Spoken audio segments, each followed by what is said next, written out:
Piedra, Papel y Tinta y el periódico La Razón agradecen a Naciones Unidas este diálogo en exclusiva, este diálogo especial, porque es la primera vez que tenemos al presidente del Fondo Internacional de Desarrollo Agrícola, FIDA, sí, de Naciones Unidas, y sí hay una instancia todavía en el mundo que se preocupa por un retorno a la vida del campo, por la vida y la producción en el campo, por el desarrollo desde lo que fue el origen, que de ahí venimos, las civilizaciones, de nuestro apego a la tierra, de lo que la tierra nos da y cómo nos hemos ido alejando. Bienvenido, presidente de FIDA, Álvaro Lario. Gracias por estar en este programa y, por supuesto, y sobre todo, gracias por estar en Bolivia.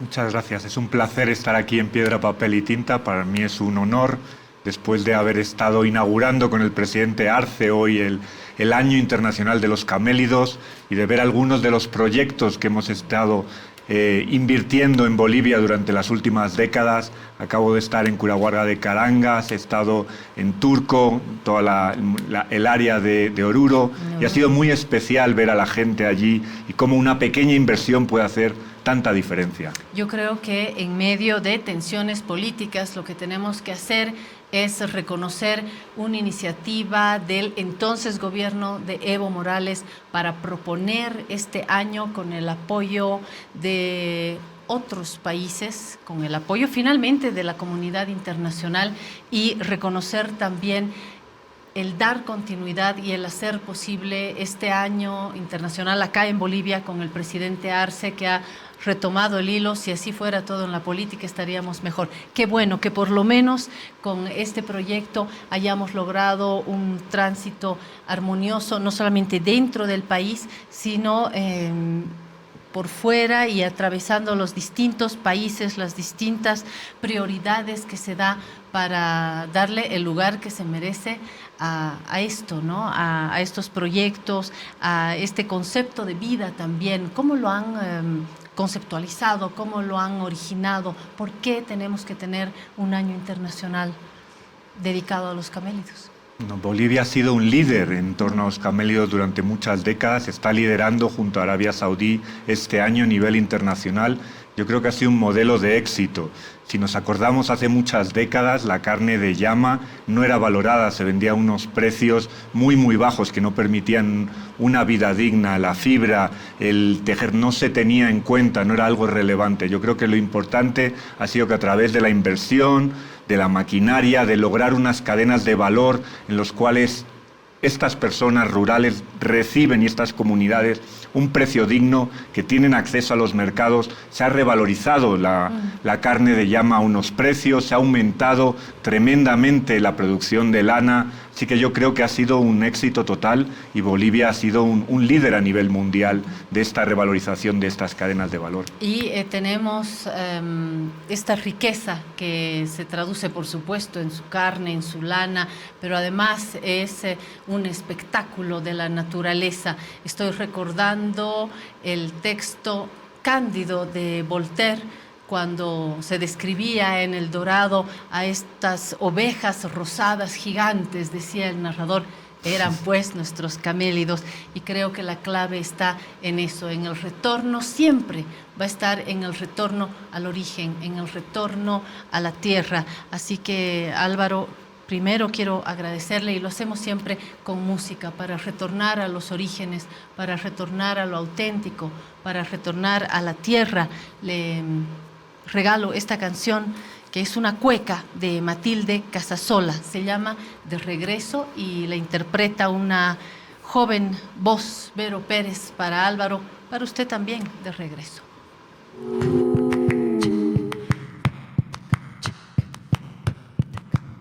Desde lejos yo regreso, ya te tengo en mi mirada, ya contemplo en tu infinito mis montañas recortadas, ya contemplo en tu infinito mis montañas recortadas. Desde lejos, desde aquellos horizontes que se escapan. Hoy regreso a tu infinito, Pachamama, Pachamama. Hoy regreso a tu infinito, Pachamama, Pachamama. Y yo no logro explicar con qué cadena me atas, con qué hierba me cautivas, dulce tierra boliviana. Con qué hierba me cautivas, dulce tierra boliviana.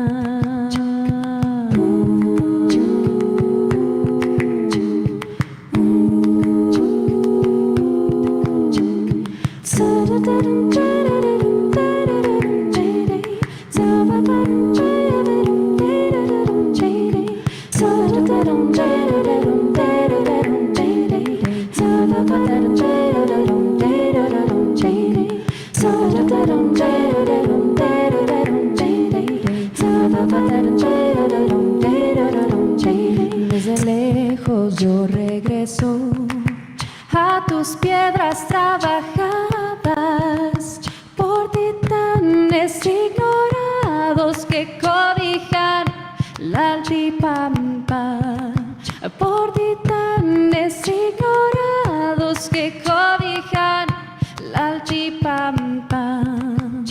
Yo no logro explicar con qué cadena me atas, con qué hierba me cautivas, dulce tierra boliviana. Con qué hierba me cautivas, dulce tierra boliviana. Con qué hierbas me cautivas, dulce tierra boliviana.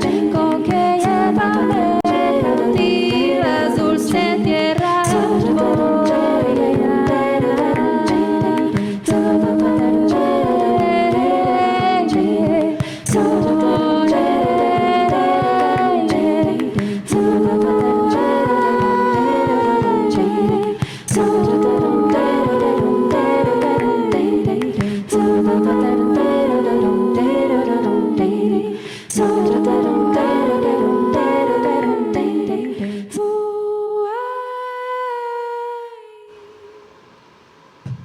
Y lo mismo digo, ¿con qué hierba me cautivas, dulce tierra boliviana? Antes de hablar de esta dulce tierra boliviana y de sus camélidos, quiero decirle a usted que Álvaro, nuestro invitado, Álvaro Lario, viene del mundo de la economía financiera. Tiene un doctorado en economía financiera, una maestría en investigación en economía, otra en finanzas, y tendrá una vocación por esa economía que es amistosa con la naturaleza, de la economía que habla armónicamente con las comunidades, con los pueblos indígenas, que es respetuosa de los orígenes, otra vez, de cada territorio.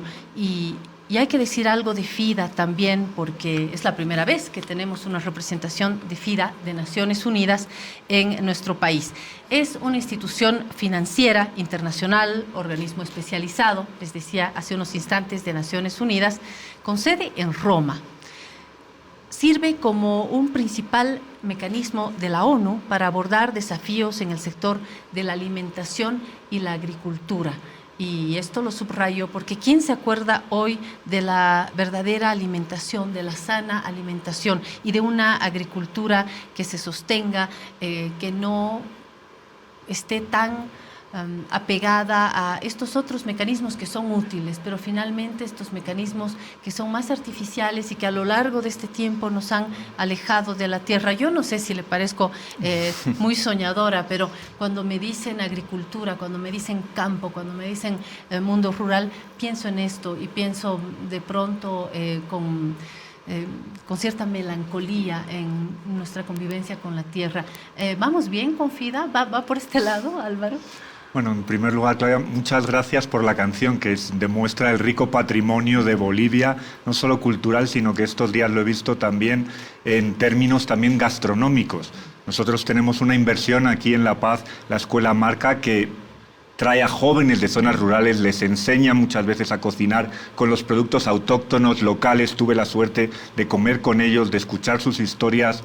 Son jóvenes que viven en las zonas rurales y que tienen una nueva vocación, una manera de traer el patrimonio, de traer unos mayores nutrientes, de rescatar productos que se habían olvidado, y eso también va a la agricultura. La agricultura es una manera también cultural, pero también nutritiva de poder alimentarnos. No solamente tiene que ver con un modelo de desarrollo productivo, que es muy importante, de ingresos, de empleo, pero también de cultural y de traer ese patrimonio tan rico que tiene Bolivia. Así que les invito a todos sus oyentes y a todos los espectadores a de verdad visitar este tipo de centros y a rescatar mucha parte de los grandes productos y ricos que tiene Bolivia. Y son proyectos que luego van contaminando en el sentido positivo otros proyectos, propuestas, y hoy en día cuando uno va a un restaurante no es de extrañarse ya que quien le trae el plato le diga, ¿quiere que le diga algo sobre esto? Esto tiene un puré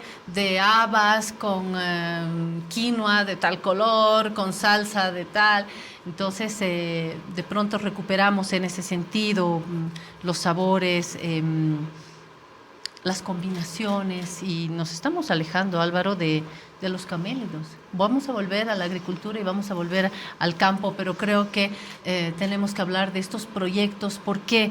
Porque desde, reitero, el gobierno de Evo Morales hasta hoy, con el gobierno de Luis Arce, que se está haciendo visible esta línea de trabajo en torno a los camélidos, ya era hora, y ya era hora también que la comunidad internacional, vía la plataforma de Naciones Unidas, vía el proyecto concretamente, nos ayude a mirar el potencial y hacer lo posible. Me imagino, Álvaro, que ha podido ver una riqueza enorme. La vemos nosotros estéticamente, lo vemos en nuestro cotidiano, pero me imagino que está viendo también posibilidades de proyectos que un poco articulen un pedazo de nuestra economía que necesita ese impulso, ¿no? Es decir, podríamos sostener todavía más nuestra economía en torno a estos ejes, ¿no? Bueno, ha sido fantástico poder estar allí con los productores de llamas, de alpacas, de vicuñas, de ver un modelo de desarrollo productivo, como comentaba, y los camélidos es un animal que además está perfectamente adaptado al cambio climático, es resiliente, necesita menos agua, su carne tiene muchos nutrientes, proteínas, más que baja en grasas, emite muchos menos metano que, por ejemplo, otros rumiantes como las vacas o las ovejas. Sí que yo creo que es un gran instrumento tanto de producción y de poder desarrollar una comunidad rural y al mismo tiempo de afrontar el gran desafío que tenemos hoy en día, que es el cambio climático. Así que por nuestra parte y también por la parte del gobierno de Bolivia, creemos que es una gran inversión para poder impulsar a estas familias a continuar viviendo, y en muchos casos esa es su única fuente de ingresos. Así que hay que proporcionarles las herramientas y las posibilidades para poder continuar con este modelo de vida sano y rural. El expresidente Evo Morales nació en Orinoca, en esta zona. Mi compañero de trabajo, Rubén Atahuichi, nació en Turco.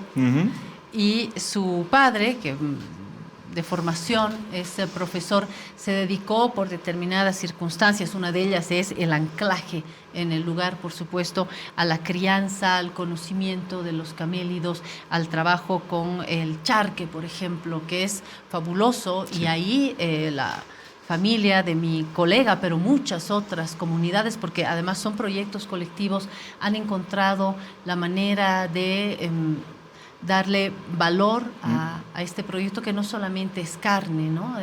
Tiene una relación mucho mayor, se transforman en proyectos comunitarios también, ¿no? No es solamente la producción de carne o la producción de lana, sino una red y una manera, me imagino, de articular una filosofía de la comunidad también, ¿no? En estructuras económicas. No sé si han visto esto en otros países, porque hay países que han apoyado muchísimo este proyecto. No sé qué experiencias tiene en mente Álvaro en torno a esto.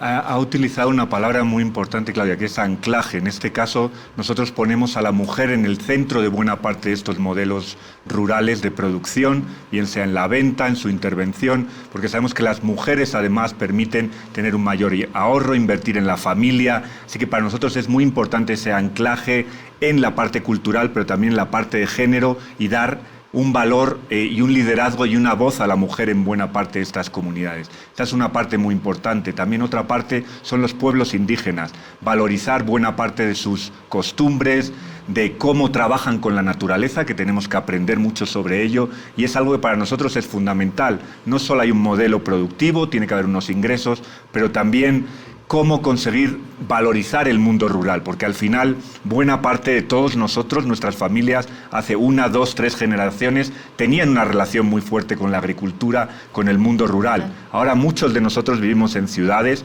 pero todavía tenemos que continuar dando valor a este gran modelo de vida. Y hay además, estamos viendo en esas imágenes, y agradezco al equipo de Naciones Unidas, hay además significados, no solamente es la producción y una estructura económica en torno a los camélidos, sino unos sentidos que van más allá, la tierra, los animales, junto a las mujeres y los varones, hacen sentido en un conjunto que es la tierra, y eso es algo que en las ciudades hemos ido perdiendo, y al vaciarse los campos, esto se ha ido perdiendo también. ¿Hay experiencias similares en otros países? Cuando hablamos de algunos paralelos como experiencias, ¿en qué país podemos pensar, Álvaro? En el tema de los camélidos yo diría que fundamentalmente Bolivia, alguno más de la región, pero lo que sería la transformación Perú, de las... seguramente. Perú, una de las cosas que para nosotros es fundamental es la transformación de las economías rurales, de poder proporcionar oportunidades, empleos dignos en los cuales buena parte de las personas que no quieren migrar o que quieren quedarse en su territorio puedan hacerlo con esas oportunidades de empleo. Y eso es algo que tengo la suerte de ver en buena parte de los países en los cuales visito buenas de estas comunidades, en zonas muy remotas. FIDA trabaja en casi 100 países, pero no es lo mismo ir a Costa de Marfil, donde podemos hablar de cadenas de valor de cacao, que a lo mejor ir a las Islas Pacífico, donde hablamos de determinados tipos de agricultura en islas. Son muy diferentes, pero el amor al terreno, el amor a lo local, el amor a la biodiversidad, trabajar con la naturaleza, es algo que se mantiene en todas las comunidades. FIDA está primera vez en su representación presencial en Bolivia, pero antes ha estado vía varios proyectos. Creo que podemos retroceder hasta los 70 para encontrar los primeros proyectos con FIDA, ¿no? Hacemos un recorrido breve. De hecho, Bolivia es el país donde más proyectos hemos tenido en FIDA de todo Latinoamérica, 14 proyectos. Nuestra inversión en las últimas 3, 4 décadas ha sido de unos $300 millones, que es una cantidad bastante grande. Pero lo más importante es que son inversiones inclusivas, que trabajan con comunidades muy específicas que suelen estar marginalizadas o que no suelen tener una gran inversión, y en zonas muy remotas, que no es siempre fácil acceder, donde buena parte de otras agencias, bancos de desarrollo no llegan. Para nosotros es importante continuar en esa frontera. Ahora mismo estamos trabajando en un proyecto en la Amazonia boliviana y estamos viendo qué tipo de agroecología, cómo podemos trabajar, rescatar otra vez la biodiversidad, trabajar con la naturaleza. Esos son el tipo de proyectos que venimos realizando desde hace mucho tiempo en Bolivia. ¿Y por qué tantos proyectos? ¿Hay alguna característica en Bolivia que haya hecho que estos proyectos aterricen en un número tan interesante? Yo creo que estamos muy alineados con la parte de inclusión social. Para nosotros es muy importante trabajar con las comunidades más desfavorecidas. Buena parte de los gobiernos han tenido eso en cuenta. Es una inversión que consideran importante, no siempre es el caso en todos los países dentro de la región, y para nosotros es importante estar alineados en las prioridades y las necesidades, y las nuestras siempre son transformar zonas rurales, focalizarnos en los más marginalizados o donde no llega la inversión, e intentar traer otras fuentes de inversión, no solo del gobierno, sino de fondos climáticos, de bancos de desarrollo, movilizar los fondos precisamente para los más desfavorecidos en las zonas rurales. Me imagino que para que estos proyectos funcionen hay que hacer una entrada no solamente económica, sino sobre todo una entrada cultural de conocimiento del lugar, de las características de la tierra, de las características de la gente.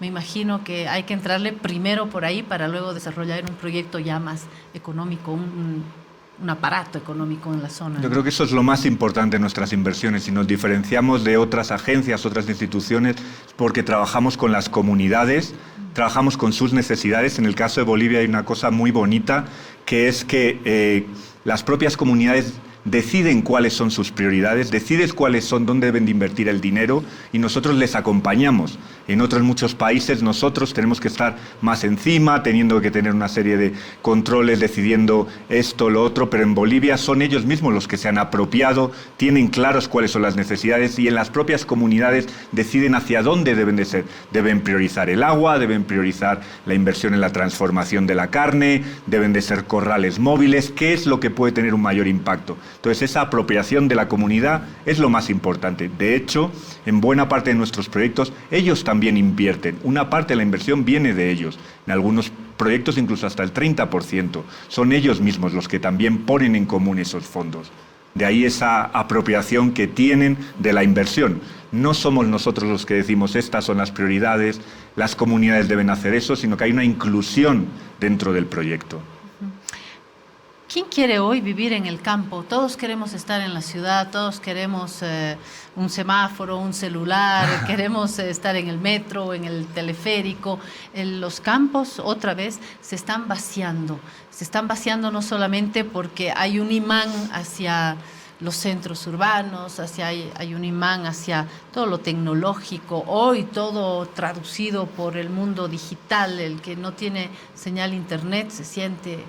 O siento yo que se debería sentir aislado, pero en el campo sin duda el mundo es otro, ¿no? El acceso no solamente a recursos tecnológicos, el acceso al transporte es diferente. ¿Quién hoy se quiere quedar en el campo? ¿Cómo hacen una lectura ya más global? ¿O hay campos que realmente pueden producir, pueden ser atractivos? ¿Cómo está a nivel global esta frontera entre la ciudad y el campo? Porque puede ser muy romántico, uno dice, qué lindo, hay el campo, los arbolitos, pero luego quiero volver y meterme a mi departamento y enchufarme a la computadora, al ordenador, dicen ustedes, o al teléfono, ¿no? ¿Qué está sucediendo en los imaginarios colectivos del mundo sobre esto? Yo creo que hay dos aspectos importantes que además ha comentado. Uno es tener unos empleos de calidad que permitan también ver un futuro para nuestros hijos, que es lo que todo ser humano quiere, ver un futuro, una educación, unas posibilidades, crear por eso unos empleos que sean dignos y posibles. Y el segundo, cada vez lo vamos viendo más, es esa conectividad. Cuando estaba hablando ayer con algunos de los jóvenes que vivían en el campo, cómo accedieron a esas oportunidades dentro de la escuela de gastronomía, alguno decía, intentaba conectarme pero no podía, me tenía que ir a un cerro para mandar un currículum para poder acceder a la escuela. Al final es muy importante esa conectividad, pero lo que sí sabemos es que si existen buenos empleos y existe la conectividad, hay mucha gente que sí que querría vivir en el campo y en otro tipo de entorno. Pero eso es lo que tenemos que crear, esas condiciones que sean posibles tanto de empleo como de conectividad con lo digital cada vez más. Y lo vemos en los jóvenes, no solo aquí, sino en el mundo entero. Los jóvenes quieren emprender y también en el campo, pero para eso necesitan también ciertas tecnologías. Y es lo que nosotros desde FIDA tratamos, de proporcionar ese ecosistema o esas inversiones también en tecnología para que puedan querer emprender y quieran quedarse donde están porque saben que tienen un futuro y un buen futuro. Y para esto hay que tener un Estado que llegue hasta el campo. Tener un Estado es tener, obviamente, el acceso a la salud, a la educación, tener conectividad, tener el acceso a un banco, a poder mover dinero, al transporte, que el Estado pueda llegar al campo. Sin embargo, me da la sensación de que en el campo se vive como que en cierta desventaja. En el caso boliviano, por ejemplo, porque los productores que están en el campo venden los productos que cultivan en la tierra a determinado precio y el último eslabón acá lo multiplica en ganancia y termina perdiendo en el campo. Pienso en Francia con estas huelgas y estos reclamos también de parte de los actores rurales en Francia, donde también se enfrentan a otro tipo de desventajas. ¿Será que hoy este mundo pone en la bolsa de la desventaja al mundo rural, al mundo agrícola? ¿O estoy muy pesimista hoy? No, yo soy un optimista y creo que hay soluciones. Voy a poner un ejemplo que hablábamos hoy con un colega boliviano a la hora de comer. Antes se vendían los grandes sacos de alpaca a un valor mínimo, porque no se ponía en valor, se vendía a unos intermediarios que venían y básicamente sacaban muy poquito. Pero había una manera muy sencilla tecnológicamente de solucionar eso. Se podía lavar la alpaca, enseñar a las mujeres a que encontrar la fibra y todo eso aumentaba el precio 5 o 6 veces. Así que hay cosas que se pueden hacer para mejorar la situación actual.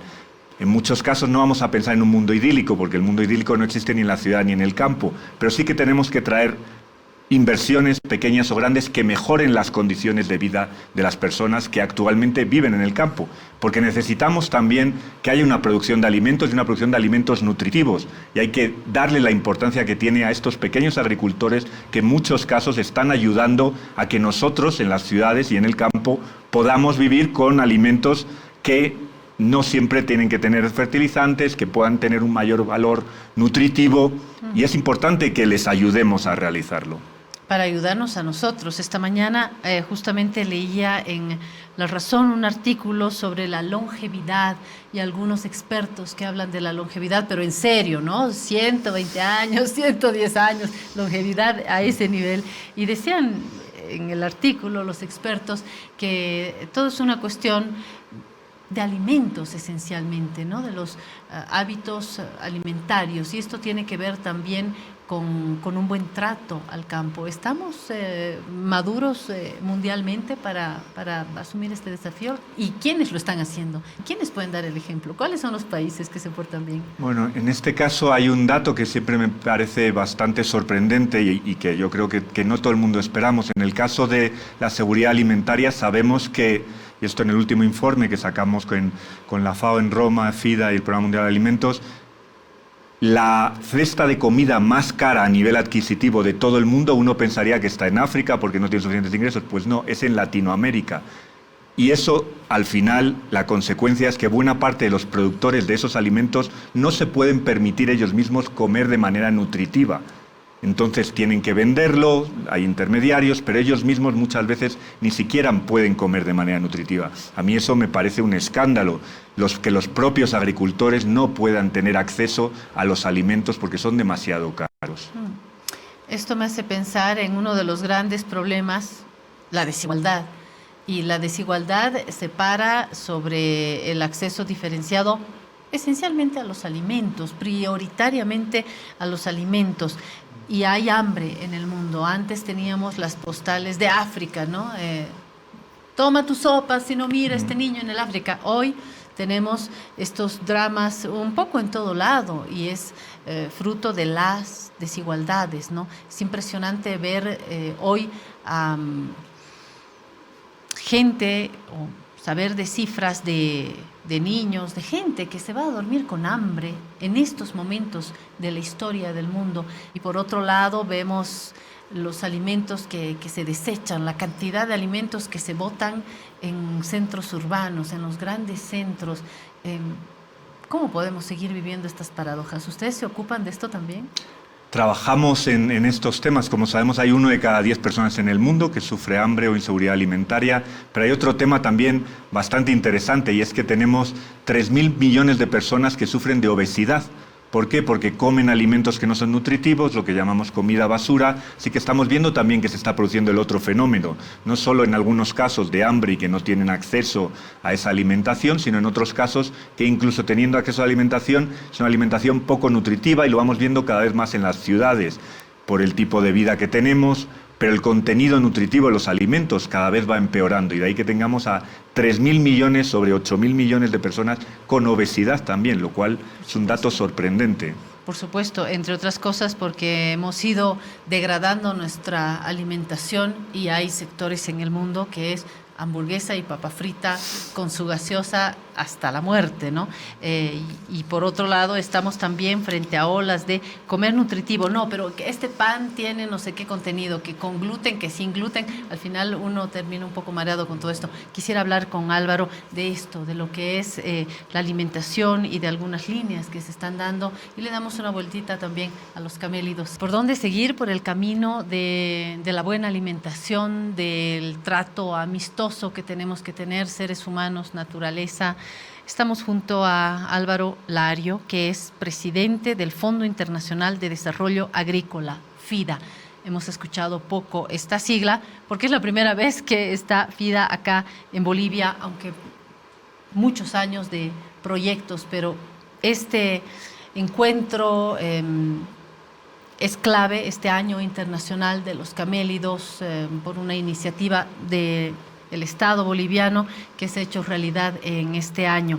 Hemos tratado varios temas con Álvaro. Quería volver a esto de la alimentación. Decía que somos algo bipolares, ¿no? O nos metemos a comer hamburguesas y papas fritas o nos vamos al otro lado donde uno está mirando pero cada gramo de lo que come y al final terminamos en extremidades peligrosas de un lado y del otro, ¿no? Yo digo, porque cuando uno come cualquier cosa o produce cualquier cosa, terminamos creando una serie no solo de enfermedades, hay una serie de lagunas sociales, de salud que creamos en nuestras sociedades. Pero del otro lado también nos hemos vuelto muy exquisitos, ¿no? En la selección de los alimentos. Yo no sé dónde está el correcto equilibrio y sobre todo el acceso más igualitario a los alimentos, ¿no? Yo creo que hay gente con mucho dinero que se puede dar el lujo de escoger de si come con gluten, sin gluten, con semilla, sin semilla, unas exquisiteces que yo no había escuchado en mi vida, y hay otra gente que no tiene nada, que no tiene ni siquiera acceso al agua, ¿no? Quisiera volver a esto, a la alimentación, a las desigualdades, al rol de los estados y finalmente a lo que Naciones Unidas puede hacer acá, ¿no? Una de las cosas que es bastante curiosas es que nunca nos preguntamos de dónde vienen los alimentos hasta que de repente los precios aumentan mucho. Sí, siempre que hay una crisis alimentaria, nos preguntamos, ¿pero por qué sube? ¿De dónde sale? Que empezamos a ver los intermediarios, lo que ocurre, lo que no ocurre. Empresas, las ¿no? grandes empresas. De y es curioso de porque esto alimentos. solo ocurre o nos interesamos cuando hay una crisis. Y una de las cosas que ocurre es que normalmente las familias de renta más baja son los primeros que sufren estas consecuencias y eso es algo que es bastante claro. Pero volviendo a la alimentación, una de las cosas que me ha resultado más curiosa como presidente de FIDA, que viajo a muchos países por el mundo, es que incluso en zonas muy remotas, muy difíciles de acceder, siempre encuentro a lo mejor alimentos, papas ya procesados, que no son lo más nutritivo. Y las madres a veces se lo dan a sus hijos cuando tienen al lado un jardín que están cultivando con grandes hortalizas, vegetales o frutales, pero les dan eso. Entonces muchas veces también nuestra labor es volver a educar y a intentar hacerles comprender que los alimentos procesados, esos alimentos que en estas situaciones pueden resultar muy glamurosos porque es como acceso a algo de mayor, no sé, de mayor renta, tiene un aspecto cultural. Con gran marketing, además. Exacto. Aquí el marketing juega muchísimo. Un aspecto importante, grandes colores, pero al lado tienen un jardín maravilloso con pues verduras, hortalizas, y el volver a educar, a hacer ese tipo de jardines, a enseñarles que esa es la manera, también es buena parte de nuestra labor, porque es importante que, especialmente si perdemos este gran bagaje cultural del que hablábamos antes y ese patrimonio, sería una gran pérdida. Comer, creo que hay que reaprender a comer, es un acto aprendido también, ¿no? Hasta los sabores son parte de un proceso de aprendizaje, de socialización. ¿Qué sucede con hoy las posibilidades que tenemos de organizar mejor la producción, la seguridad alimentaria, pero ya no solo país por país, sino región por región? Nos iría mejor económicamente, ¿no? Estoy pensando en América Latina primero, en mi vecindario, por supuesto, y no lo hacemos. Una de las cuestiones que es bastante sorprendente también es que no ha habido ninguna ronda negociadora de la Organización Mundial de Comercio en los últimos 20 años o 30 años. Y una de las razones es porque la comida también es algo muy local y muchas veces muy político. Incluso en la exportación, importación, se convierte en un tema complicado. Pero yo creo que es una gran oportunidad también para los estados y para los gobiernos, buena parte de tanto de la inversión local como de la integración de áreas regionales. Y como comentaba, yo creo que es un aspecto que se podría mejorar a nivel de coordinación mundial. Qué buen dato me acaba de pasar mi compañero Oscar, este dato, justo lo que estamos intercambiando. Cada día se echaron a perder 1.000 millones de comidas en 2022, según datos de Naciones Unidas. La humanidad desperdició cada día el equivalente de 1.000 millones de comidas el 2022. Este es parte de un estudio que ha sido divulgado por el Programa de Naciones Unidas para el Medio Ambiente.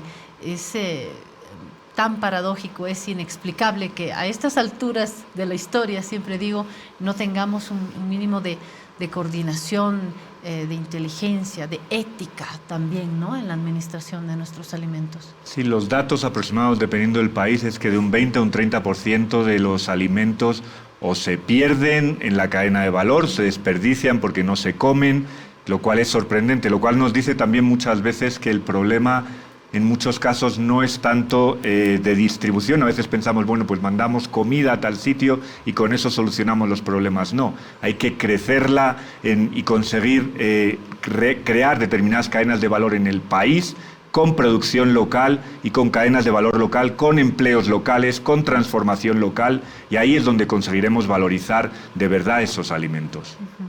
Hablemos, antes de que se nos acabe el tiempo, Álvaro, del cambio climático. Es decir, no solamente no logramos tener mínimas condiciones de acceso igualitario a los alimentos en el mundo, sino que además estamos deshaciendo el planeta. Yo creo que ya se ha perdido la esperanza de un verdadero acuerdo, sobre todo entre los países que más contaminan, ¿no?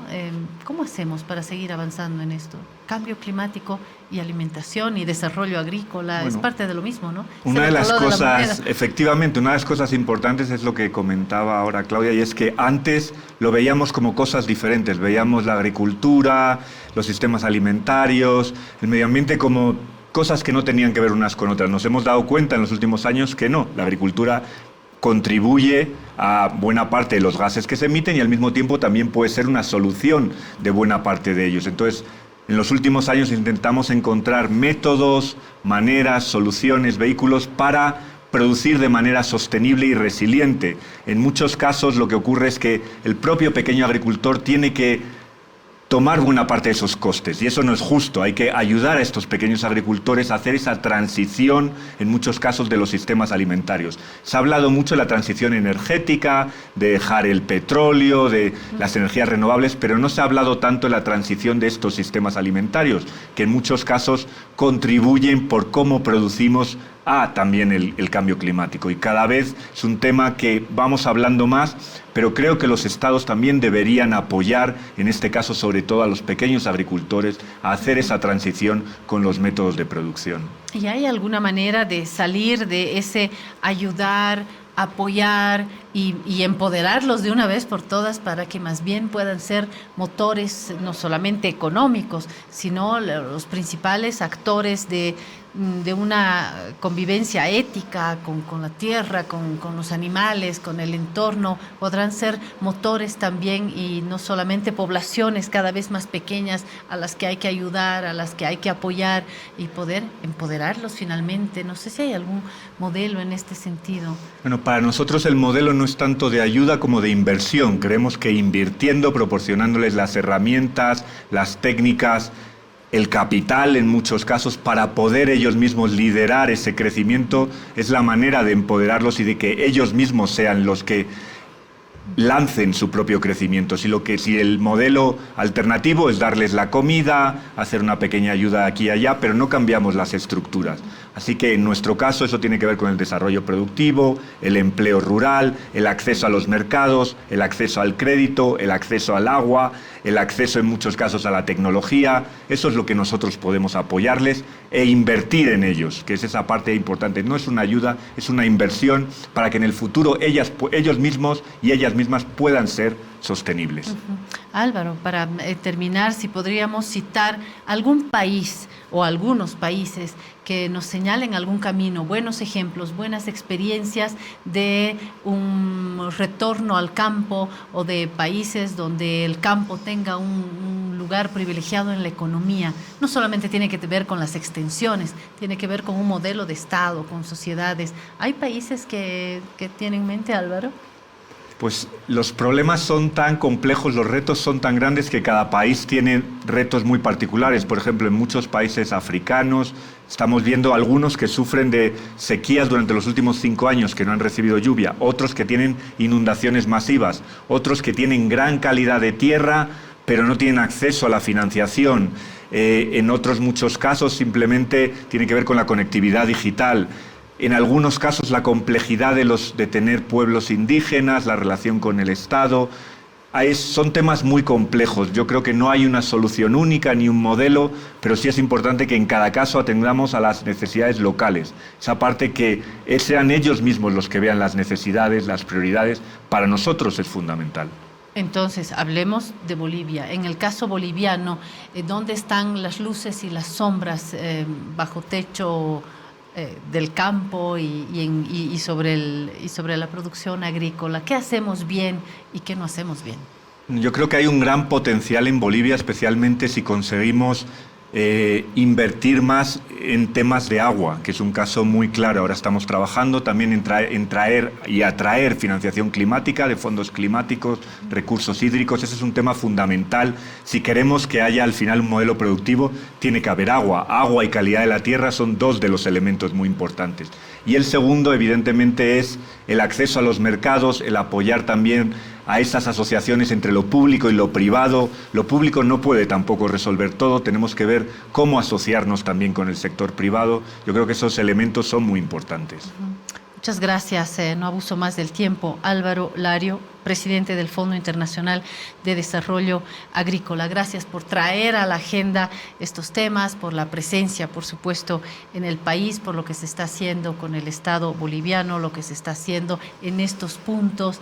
Es portador de buenas noticias y de ciertas alertas también.